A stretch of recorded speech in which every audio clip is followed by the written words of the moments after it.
साथ साथ अपनी जेब का पैसा उन षड्यंत्रकारी, जटाधारी, जनेऊधारी, मेल्टधारी, जन्मजात मुख से पैदा होने वाले लोगों को भी नहीं दूंगा। जो मेरे पैसे से बड़ा आंदोलन करेंगे, मैं उनके मंदिर में जाऊंगा, उनके मठों में जाऊंगा, अपनी जेब का, मेहनत का पैसा दूंगा और उस पैसे से वो एक बड़ा आयोजन करेंगे, बस भर के रामलीला मैदान में लाएंगे, पंडाल लगाएंगे और वहां बोलेंगे आरक्षण को खत्म कर देना चाहिए। तो ना पंडे पुजारी पाखंड के लिए आपको पैसा देना है, ना भारत के जो मीडिया है, मनु मीडिया है, उसके लिए पैसा देना है। वास्तु शास्त्र, कुंडली और कौन से टोने टोट के करने हैं, कौन सा विधान करने से आपके सुख दुख दूर हो जाएंगे, ये कौन बता रहा है? आपको सुबह सुबह आपके इस भ्रमजाल में जैसे ही टीवी खोलेंगे, सारे भारत के मीडिया, टीवी चैनल्स आपके दिमाग में यही डाल रहे हैं, यही षड्यंत्र डाल रहे हैं कि वहां कोई बड़ा सा तिलक लगा के बैठ गया है। आप देखिए, दुनिया में कंप्यूटर बना, लैपटॉप बना तो उससे कुछ अच्छे काम आविष्कार किए गए। भारत में लैपटॉप कंप्यूटर आया तो कुंडली बनाई गई। सुबह सुबह आप देखेंगे कुंडली बना रहे होते हैं वो बैठ के और बता रहे होते हैं कि हमें कौन सा काम करने से फायदा होगा, कौन सा काम करने से नुकसान होगा। घर से बाहर निकले तो आप तमाम तरीके के डर के साथ घर से बाहर निकलते हैं। किसी पर तेल चढ़ाते हैं, किसी पर दूध चढ़ाते हैं, किसी पर पैसा चढ़ाते हैं, किसी पर लड्डू चढ़ाते हैं, क्योंकि सुबह सुबह भारत का मीडिया आपके दिमाग में यही भर रहा होता है, आपके दिमाग में ऐसी ही बातें डाल रहा होता है। इसलिए भारत का मीडिया भय और भ्रम का माहौल बनाने में सबसे आगे है। लग रहा है थोड़ा सुस्त हो गए हैं, सुबह से कार्यक्रम है तो आपका थोड़ा सा मूड हल्का कर देता हूं, क्योंकि बहुत बार हम लोग बड़ी बड़ी बातें सुनते हैं, बोलते हैं, लेकिन कभी कभी समझ में कम आती हैं, थोड़े से बोझिल हो जाते हैं। ह्यूमन नेचर है, कोई इसमें बुरा मानने वाली बात नहीं है।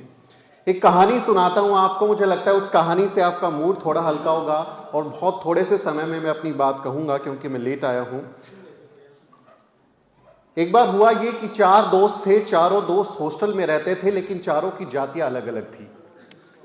एक जो दोस्त है उसकी जाति ब्राह्मण थी, एक दोस्त है उसकी जाति बनिया थी, एक दोस्त ठाकुर समाज से आता था, क्षत्रिय है, और एक हमारे बहुजन भाई शूद्र ओबीसी, जो आप कहना चाहें, दलित कहना चाहें, SC/ST ओबीसी, जो आप कहना चाहें वो। अब हुआ ये कि चारों को थोड़ी सी भूख लगी तो आप जानते हैं आजकल 2 मिनट में नूडल बन जाते हैं, लेकिन थोड़ी पुराने समय की बात बता रहा हूं जब नूडल इंट्रोड्यूस नहीं हुए थे। तो उनको लगा कि खीर बना लेते हैं, खीर बना के खाएंगे, क्योंकि भूख लगी है तो उससे कुछ बेहतर होगा, अच्छा लगेगा। तो किसी ने आग जलाई, कोई चावल ले आया, कोई ड्राई फ्रूट ले आया, कोई उसको चलाने लगा और सब लोगों ने मेहनत करके मिलके खीर बनाई। और जब खीर बन गई, जब खाने का समय आया तो सब लोग इंतजार कर रहे थे कि अब खीर खाएंगे, भूख मिटाएंगे। तो वहां पर जो ब्राह्मण दोस्त था वो कहता है, भाई देखो खीर तो बन गई, लेकिन ये खीर अभी खानी नहीं है। तो सबने पूछा कि क्यों नहीं खानी? खीर सबने मेहनत करी है, सब लोगों ने इसमें अपना अपना कंट्रीब्यूशन किया है, खीर बन गई तो हम खाएंगे। तो आप देखिए कैसे चालाकी होती है, कैसे आपके हिस्से की खीर को शिफ्ट करके किसी और को दिया जाता है। वो ब्राह्मण दोस्त कहते हैं कि हम ऐसा करते हैं, अभी सो जाते हैं, सुबह उठ के जिसको सबसे अच्छा सपना आया होगा वो अपना सपना बताएगा, और जिसका सबसे अच्छा सपना होगा उसको सारी की सारी खीर दी जाएगी। यानी मेहनत सब लोगों ने करी है, सबने मिलके बनाई है, लेकिन एक षड्यंत्र, एक प्रपंच डाल दिया कि इस खीर को हम लोग सुबह उठ के खाएंगे जिसका सबसे अच्छा सपना होगा। तो सब लोग मान गए। ब्राह्मणों की बात ज्यादा मानते हैं आप लोग, हमारी कम मानते हैं। तो उसकी बात को मान लिया सब लोगों ने और सो गए, और उठे सुबह अपना अपना सपना बताने लगे। तो जो ब्राह्मण मित्र थे वो कहते हैं, मेरे सपने में प्रभु राम और सीता आए थे, मेरे सपने में आकर उन्होंने आशीर्वाद दिया, इसलिए उन्होंने ये खीर खाने का मुझे आदेश दिया है, ये खीर मैं खाऊंगा, मेरा सपना सबसे अच्छा है। अब आया कि जो क्षत्रिय भाई साहब है उनका नंबर आ गया कि आप बता दीजिए कौन आपके सपने में कौन आया। तो क्षत्रिय भाई साहब जो ठाकुर समाज के हैं वो कहते हैं, मेरे सपने में राम, सीता और लक्ष्मण तीनों आए थे और उन्होंने कहा कि खीर तो तेरे को ही खानी पड़ेगी, ये खीर मैं खाऊंगा। आप बनिया भाई साहब आ गए, बोला कि नहीं निकल रही है खीर। तो बोले मेरे सपने में राम, सीता, लक्ष्मण और हनुमान चारों आ गए और चारों ने कहा कि खीर तो मुझे खानी है, ये खीर सारी मुझे दी जाए। अब देखिए कैसे काम चल रहा है। अब हमारे व्यक्ति का नंबर आया, जो हमारे समाज का आदमी है, उससे पूछा गया तुम बताओ तुम्हारा सपना क्या है, रात में क्या सपना देखा। तो हमारे भाई साहब जो हैं वो अम्बेडकरवादी थे, वो कहते हैं, मेरे सपने में रात में बाबा साहब डॉक्टर अंबेडकर आए थे और उन्होंने कहा, हे मूर्ख, सदियों से सो रहे हो, तुम्हारी खीर कोई और खा रहा है, उठ जाओ। और मैंने आधी रात में उठ गया, मैं आधी रात में मैंने सारी खीर खा ली, बाबा साहब का कहना मान लिया। तो हमें नींद से जागना है, अपने हिस्से की खीर खानी है, और जो ये षड्यंत्र है कि हमारे हिस्से की खीर कोई और खा जाएगा, उससे सावधान रहना है।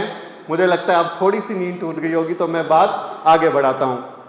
मेरा जो विषय है बहुत ही एक संजीदा विषय है, जो मेरे प्रोफेशन से जुड़ा हुआ है। समाज को डर, भय और भ्रम के माहौल से निकालने में मीडिया और बुद्धिजीवी वर्ग की भूमिका क्या है और क्या होनी चाहिए। ये मेरे पेशे से जुड़ा हुआ विषय है, जिससे मेरा घर चलता है, जिसकी मैंने पढ़ाई लिखाई की है, जिसमें मेरी कुछ स्किल्स हैं। वही विषय इसलिए मेरे बहुत करीब है, ये विषय मेरे दिल के बहुत करीब है। अब जैसे मैं आपको बता रहा था इस कहानी में कि आपको आपके हिस्से की खीर खाने से कौन रोक रहा है, अगर इसी विषय को मैं इस कहानी से जोड़कर आपके सामने रखूं, तो आपको ये बात कौन बता रहा है कि आपको सुबह उठ के सबसे पहले टीवी चैनल पे, न्यूज चैनल्स को खोलते ही वास्तु शास्त्र, कुंडली और कौन से टोने टोटके करने हैं, कौन सा विधान करने से आपके सुख दुख दूर हो जाएंगे, ये कौन बता रहा है। आपको सुबह सुबह आपके इस भ्रमजाल में जैसे ही टीवी खोलेंगे, सारे भारत के मीडिया, टीवी चैनल्स आपके दिमाग में यही डाल रहे हैं, यही षड्यंत्र डाल रहे हैं कि वहां कोई बड़ा सा तिलक लगा के बैठ गया है। आप देखिए, दुनिया में कंप्यूटर बना, लैपटॉप बना, तो उससे कुछ अच्छे काम आविष्कार किए गए। भारत में लैपटॉप कंप्यूटर आया तो कुंडली बनाई गई। सुबह सुबह आप देखेंगे कुंडली बना रहे होते हैं वो बैठ के, और बता रहे होते हैं कि हमें कौन सा काम करने से फायदा होगा, कौन सा काम करने से नुकसान होगा। घर से बाहर निकले तो आप तमाम तरीके के डर के साथ घर से बाहर निकलते हैं। किसी पर तेल चढ़ाते हैं, किसी पर दूध चढ़ाते हैं, किसी पर पैसा चढ़ाते हैं, किसी पर लड्डू चढ़ाते हैं, क्योंकि सुबह सुबह भारत का मीडिया आपके दिमाग में यही भर रहा होता है, आपके दिमाग में ऐसी ही बातें डाल रहा होता है। इसलिए भारत का मीडिया भय और भ्रम का माहौल बनाने में सबसे आगे है। नंबर 1 जगह है मीडिया, भारत की टीवी चैनल, अखबार, जो सुबह सुबह देश के लोगों को मूर्ख बनाने का काम करते हैं। वैसे सुबह सुबह नहीं, वो पूरा दिन ही यही काम करते हैं। अगर आप देखते हैं पूरा दिन वो यही काम करते रहते हैं। तो हमें समझना होगा कि जो भारत का मीडिया है उसकी संरचना कैसी है, उसका चरित्र कैसा है, कौन लोग वहां काम करने वाले हैं। मैंने भारत के सबसे बड़े media school Indian institute of mass communication से जर्नलिज्म की पढ़ाई की थी। बहुत सारे सपने थे कि हम भी जर्नलिज्म में जाएंगे, कुछ अच्छा काम करेंगे, सीखेंगे। एबीपी न्यूज में नौकरी लगी, फिर जी न्यूज में काम किया, इंडिया न्यूज में काम किया, न्यूज नेशन में काम किया। ये 4 वो बड़े मीडिया संस्थान हैं जो आप हिंदी टीवी चैनल इंडस्ट्री में देखते हैं, जो काफी बड़ा नाम रखते हैं, जिनका बड़ा दमखम के साथ चैनल चलता है। लेकिन इन चारों जगह जब मैंने अपने जीवन के करीब करीब 10 साल बिताए, मुझे अपनी जिंदगी में, अपने करियर में इन चारों जगह पर एक दलित व्यक्ति, SC ST OBC समाज का व्यक्ति नहीं मिला जो पत्रकार है, जो वहां पर खबरें बना रहा है, जो ये तय कर रहा है कि कौन सी खबरें शाम में ताल ठोक के 5 बजे 6 बजे हल्ला बोल होगा, बहस होगी, किस विषय पर होगी, ये तय करने वाला कोई हमारा व्यक्ति वहां पर नहीं है। आपको ये समझना होगा कि भारत के मीडिया को चला कौन रहा है, कौन है जो वहां खबरें लिखने का काम करता है, कौन है जो सब कुछ तय कर रहा है। अभी हाल ही में ऑक्सफैम की एक रिपोर्ट आई है, ये मेरा व्यक्तिगत अनुभव, मैंने आपको बताया कि मैं किसी अपने व्यक्ति से वहां नहीं मिला।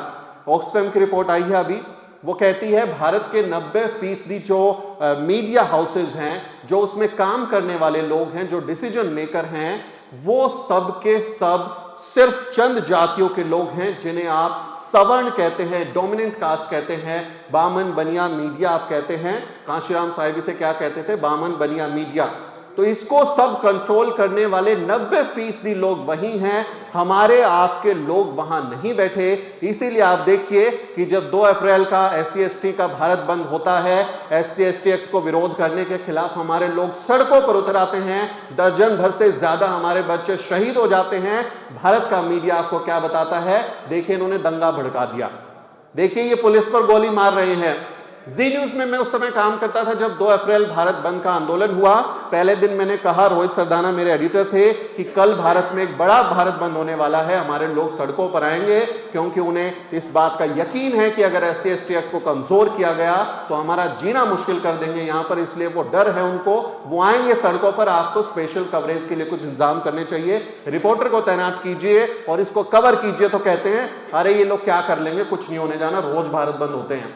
और अगले दिन जब तस्वीरें आई, जब पूरे देश में हमारे लोगों ने ये दिखा दिया कि अगर जरूरत हुई तो हम ये रास्ता भी अपनाएंगे, हम सड़कों पर निकलेंगे, हम संसद और सड़क तक एक कर देंगे, तब देखे वही जी न्यूज जो है खबरें चलाता है कि हमारे लोगों ने पुलिस पर फायरिंग की है, लोगों को गोलियां मारी है। जी न्यूज ने बाकायदा एक लड़का जो जिसके हाथ में पिस्टल थी वो गोलियां चला रहा था, उसके वीडियो पर ऐसे सर्कल लगा के लाल निशान लगा के चलाया और कहा कि ये दलित हैं जो पुलिस वालों पर बाकी लोगों पर गोलियां चला रहे हैं। और जब मैंने उसकी पड़ताल की तो वो MP के किसी शहर का एक ठाकुर जाति का व्यक्ति था जो पुलिस पर और प्रदर्शनकारियों पर ही गोली चला रहा था, लेकिन जी न्यूज कहता है कि वो हमारे लोग हैं। ये एग्जाम्पल मैं इसलिए दे रहा हूं ताकि आपको समझ में आए कि वो कैसे आपके दिमाग में ये बहम बना देते हैं कि जो वो दिखा रहे हैं वो सच है और जो वो कह रहे हैं वैसा ही हो रहा है। इसलिए हमें उस चीज को समझना होगा कि वहां रहने वाले जितने टीवी एंकर हैं, जितने बड़ी बड़ी एंकरानी हैं, जो बहुत सारा फाउंडेशन लगा के चेहरे को पोत के मेल और फीमेल दोनों वो कैमरे के सामने जब खड़े हो जाते हैं और कहते हैं कि देश जानना चाहता है, वो हमारे लोगों की बात नहीं करते। जब वो चिल्लाते हैं कि प्रधानमंत्री नरेंद्र मोदी जी आप थकते क्यों नहीं हैं, आप आम काट कर खाते हैं या चूस कर खाते हैं, आपकी जेब में बटवा है कि नहीं है, आप कौन सा टॉनिक पीते हैं, समझ लीजिए वो आपकी और मेरी बात नहीं कर रहे। आसान भाषा में अगर मैं कहूं, मैंने जो जर्नलिज्म की पढ़ाई करी उसमें क्या हमको सिखाया गया, सवाल उठाइए। आपको सवाल उठाना है कि ये चीजें यहां गलत क्यों हो रही हैं। आपको अपने जो लोग जिनकी हकमारी हो रही है उनके पक्ष में खड़ा होना है। सरकार ने किसी को राशन देना था, नहीं दिया तो नहीं दिया, तो आप पूछेंगे क्यों नहीं दिया, तो आपको उन लोगों की भलाई का काम करना है। और आज मीडिया क्या कर रहा है, आज भारत का मीडिया क्या कर रहा है, सवालों को दबाकर एजेंडा दलाली पत्रकारिता के नाम पर चाटुकारिता कर रहा है।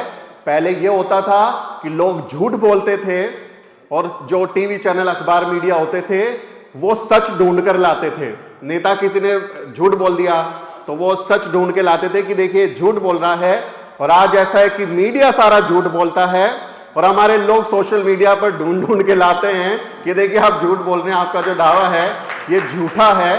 तो ये फर्क आया है, ये भारत के मीडिया में फर्क आया है। और भय का माहौल तो ऐसा है कि वो दिन को भी रात कह देंगे और रात को भी सुबह कह देंगे और कह देंगे कि राजा के जो राज में सब कुछ कुशल मंगल है, सब चंगा सी, सोने का ये देश बन गया है, फिर से सोने की चिड़िया बन गई है, हमारे यहाँ तो कोई तकलीफ है ही नहीं। हमारे यहाँ पर लोगों को ना के वो कोरोना की वजह से मरे हैं, ना हमारी महिलाएं सवर्ण महिलाओं से 14 साल पहले मर रही हैं, ना हमारे लोगों को घर मिल रहे हैं। वो आपको ऐसा माहौल बना देंगे कि एकदम बढ़िया, कुछ नहीं, सब कुछ अच्छा, एकदम शानदार हमारा देश बन गया है। ये काम वो कर रहे हैं जिसे आसान भाषा में सिर्फ दलाली कहा जाता है। इसके अलावा और कोई शब्द ही नहीं है उनके लिए। सारे के सारे दलाल पत्रकार बैठे हैं, सुधीर चौधरी, दीपक चौरसिया, रजत शर्मा, ये तमाम लोग, रूबिका लियाकत, अंजना ओम, मोदी जो कश्यप हैं लेकिन मोदी बोल देती हैं, ये लोग क्या कर रहे हैं, हमारे देश में कितनी नफरत भड़का रहे हैं, कितना खराब माहौल बना रहे हैं कि आज दलित, पिछड़े, आदिवासियों को किसी तरह से लिंचिंग कर दी जाती है। कितनी खबरें हमारे लोगों की आई है जहां हमारे लोगों को लिंच करके मार डाला गया। मुस्लिम समाज के लिए, पसमानदा समाज के लिए इतना नफरत का माहौल बनाया है कि कभी सड़क पर उनको पीट दिया जाता है, कभी चलती ट्रेन में उनकी हत्याएं कर दी जाती हैं, कभी कोरोना के नाम पर उनसे दुश्मनी निकाली जाती है। कितना भय का माहौल इस मीडिया ने बनाया है। उसी मीडिया को हमें नजरअंदाज करने की जरूरत नहीं बल्कि उसको घेरने की जरूरत है। हमें उनको पकड़ के पूछना चाहिए कि ऐसा कर क्यों रहे हो। मुझे हैरानी होती है कि इस भारत के, हमारा इतना बड़ा देश है, इतने सारे मसले हैं, इतने आंदोलन होते हैं, कभी एक इतना बड़ा आंदोलन नोएडा के सेक्टर 16 फिल्म सिटी में क्यों नहीं हुआ, जहां सारे टीवी चैनलों के स्टूडियो हैं। किसी दिन हमारे देश के लोगों को, जनता को निकल जाना चाहिए सड़कों पर, वहीं टीवी चैनल के स्टूडियो को घेर लेना चाहिए कि इस देश में जो आप नफरत का माहौल बना रहे हैं, इस देश में जो बहुजनों के खिलाफ काम कर रहे हैं, इस देश में जो आप कहें कि सरकार की चाटुकारिता कर रहे हैं, बहुत हो गया, अब इससे ज्यादा करने की जरूरत नहीं है। एक बड़ा आंदोलन भारत के टीवी मीडिया स्टूडियो के दफ्तरों के बाहर भी करना ही चाहिए, ये इसकी भी बहुत जरूरत है, तभी ये लोग सुधरेंगे, अदरवाइज ये लोग सुधरने वाले नहीं हैं, क्योंकि भारत का मीडिया हमेशा चंद जातियों के कंट्रोल में रहा है। आज पेरियार साहेब का परिनिर्वाण दिवस है, उनकी आज कहीं डेथ एनिवर्सरी है। पेरियार साहेब ने अपने जिंदगी में दर्जनों अखबार निकाले हैं, दर्जनों उनकी मैगजीन्स निकली हैं, इतने शानदार उन्होंने काम किया है। कुदी अरासू में, रिवोल्ट में, तमाम अखबार निकाल के अपने पैसे से, एक अखबार निकालते थे बंद हो जाता था, मैगजीन निकालते थे बंद हो जाता था, एडिटोरियल लिखते थे उसकी वजह से जेल चले जाते थे, और लेकिन अपना काम करते रहते थे। क्यों करते रहते थे? क्योंकि जो बाकी मीडिया है वो हमारे लोगों की बात नहीं करता था, वो हमारे मसलों को उठाता नहीं था, वो हमारे जो समस्याएं हैं उस पर कोई ध्यान नहीं देता था। बाबा साहेब डॉक्टर अंबेडकर की जिंदगी के बारे में आप लोग बहुत सारी चीजें जानते हैं कि बहुत शानदार उन्होंने काम किया, संविधान बनाया, अर्थशास्त्री थे, एजुकेशनिस्ट थे, महिलाओं के लिए काम करने वाले फेमिनिस्ट थे, लेकिन वो एक बहुत शानदार जर्नलिस्ट भी थे। उन्होंने अपनी जिंदगी के 35-36 साल पत्रकारिता को दिए हैं, वो भी हमें याद करने की जरूरत है। 31 जनवरी 1920 मूक नायक का पहला संपादकीय लिखा, मूक नायक अखबार उन्होंने निकाला। छत्रपति शाहूजी महाराज ने आर्थिक मदद की, जिसकी वजह से मूक नायक छप पाया, और पहले ही संपादकीय में बाबा साहब डॉक्टर अंबेडकर क्या लिखते हैं? भारत का मीडिया चंद जातियों का हित साधने का काम करने वाला है, और यह बहुजन समाज की हकमारी करने वाला है। कभी कभी ये हमारे खिलाफ काम करता है, जिससे हमारा बहुत नुकसान होता है, इसलिए वंचितों का अपना मीडिया होना चाहिए। ये बाबा साहब अपने पहले संपादकीय में लिखते हैं। मूक नायक का संपादकीय पढ़िए, आपको समझ आएगा। उसके बाद जनता, बहिष्कृत भारत, समता, प्रबुद्ध भारत।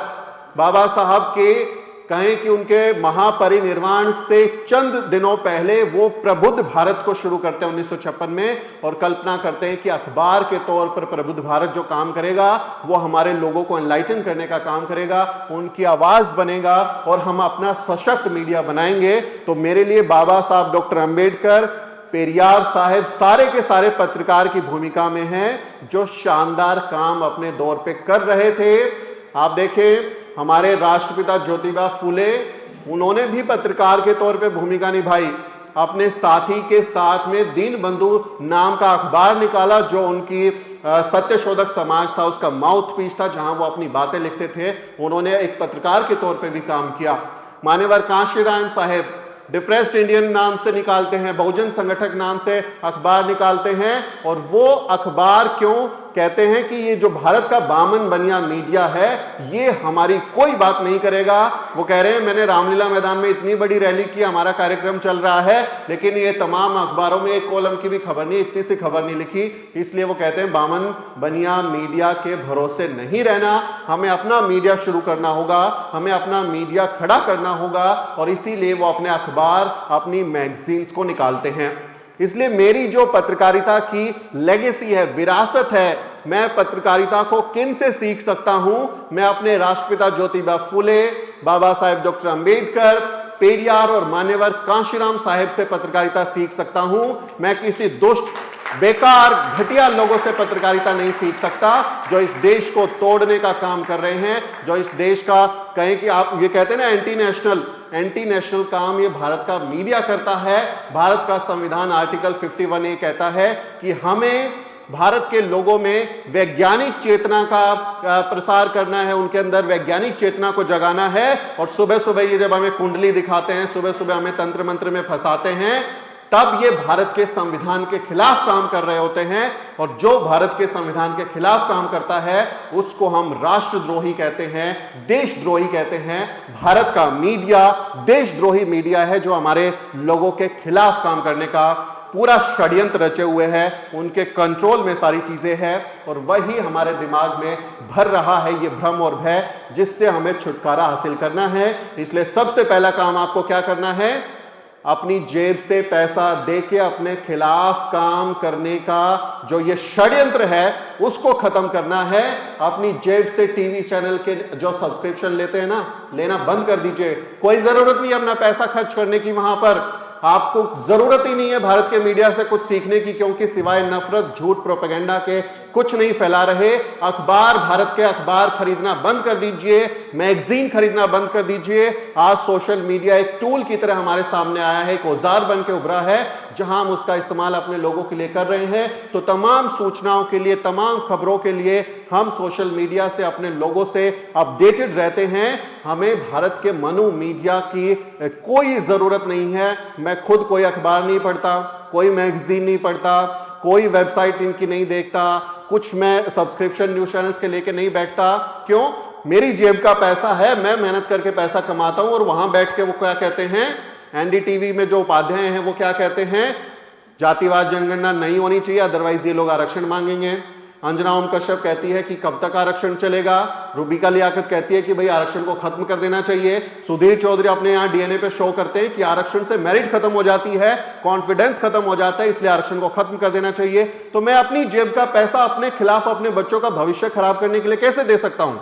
मैं अपनी जेब का पैसा नहीं मीडिया को दूंगा, और साथ साथ अपनी जेब का पैसा उन षड्यंत्रकारी, जटाधारी, जनेऊधारी, मेल्टधारी, जन्मजात मुख से पैदा होने वाले लोगों को भी नहीं दूंगा, जो मेरे पैसे से बड़ा आंदोलन करेंगे। मैं उनके मंदिर में जाऊंगा, उनके मठों में जाऊंगा, अपनी जेब का, मेहनत का पैसा दूंगा, और उस पैसे से वो एक बड़ा आयोजन करेंगे, बस भर के रामलीला मैदान में लाएंगे, पंडाल लगाएंगे और वहां बोलेंगे आरक्षण को खत्म कर देना चाहिए। तो मेरी जनरेशन को जो बर्बाद करे, मेरे जनरेशन की जो हकमारी करे, मेरे आने वाले बच्चों के भविष्य को अंधकार में डाले, इसके लिए मैं अपना पैसा नहीं दूंगा। तो ना पंडे पुजारी पाखंड के लिए आपको पैसा देना है, ना भारत के जो मीडिया है, मनु मीडिया है, उसके लिए पैसा देना है।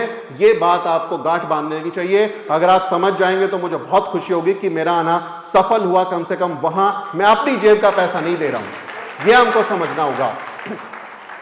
आखिरी बात पे आ रहा हूं मैं। हम कोसते रहते हैं भारत के मीडिया को कि खराब है, कुछ नहीं कर रहा, ये नहीं कर रहा, लेकिन आप देखिए, मैं अभी नाम गिनवा रहा था। हमारे राष्ट्रपिता ज्योतिबा फूले दीनबंधु अखबार निकालते हैं, बाबा साहब डॉक्टर अंबेडकर 5-5 अखबार निकालते हैं, पेरियार साहिब 1 दर्जन से ज्यादा अखबार और मैगजीन निकालते हैं, मान्यवर कांशीराम साहिब निकालते हैं। वो जिंदा हैं क्या आज? क्यों खत्म हो गए? मूक नायक छपना क्यों बंद हो गया? बहिष्कृत भारत, प्रबुद्ध भारत दोबारा क्यों नहीं छपे?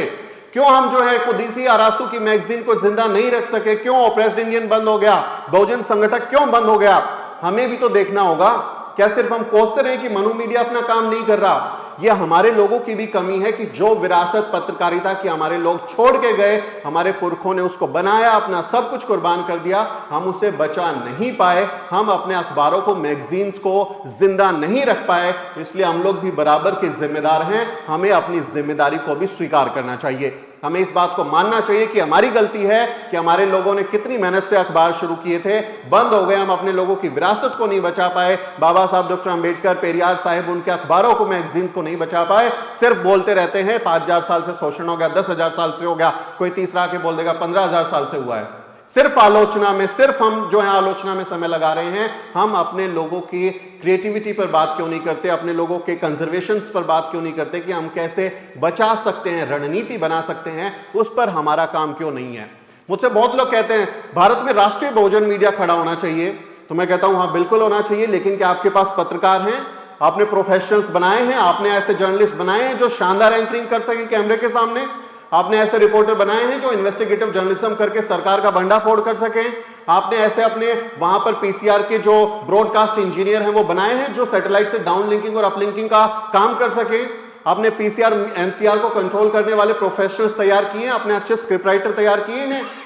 आपने अपने समाज से पत्रकार क्या पैदा किए हैं?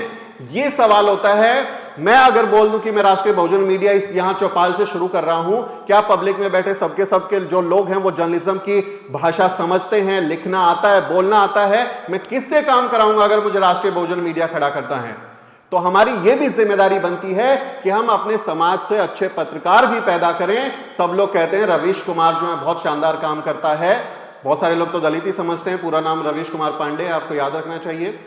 तो वो हमारे समाज में रवीश कुमार क्यों नहीं पैदा हो सकते, हमारे समाज में बरखा दत्त पैदा क्यों नहीं हो सकते, हमारे समाज में शानदार पत्रकार क्यों पैदा नहीं हो सकते, ये समझने की जरूरत है। आलोचना के साथ साथ रणनीति भी बनानी होगी, काम भी करना होगा। और इसी के तहत हमने एक कोशिश भी की है।